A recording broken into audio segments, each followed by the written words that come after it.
Се подготвува стратегија за дигитализација. Естонија уште во 2006 година, например, одлично искуство, тоа го кажувам, имаше целосно дигитализирани услуги. Сега, кога можеме да кажеме дека сите услуги ќе бидат дигитализирани? Имаме рок? Можеме да поставиме рок, но многу пати сме поставувале рок и сме го пробивале.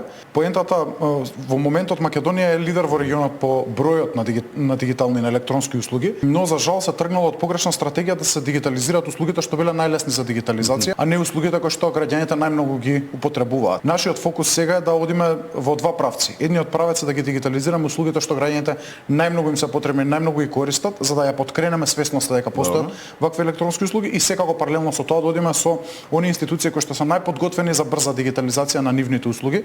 Еве нешто ново можам да најавам во овој дневник. Одличната соработка со Агенцијата за катастар доведува до тоа да имотниот лист и 5 други услуги, најкористени услуги од катастарот од оваа недела се достапни на порталот услуги.gov.mk и во сите наши центри за услуги, што значи во Скопје, во општина Аеродром, во Јагуновце, во Куманово, во Охрид и во Битола и во Тетово ќе можат да извадат електронска услуга од катастарот. Што значи практично шалтерите на катастар ги прошируваме низ целата држава и во нашите центри за услуги.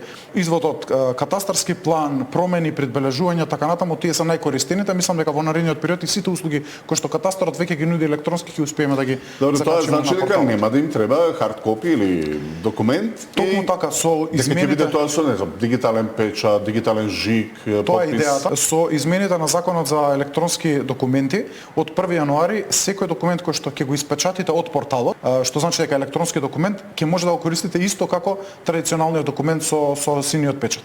Што значи дека овие документи имаат свој електронски печат, електронски подпис, времен жиг, кој што точно утврдува кој го произвел документот, кој го потпишува и во кое време.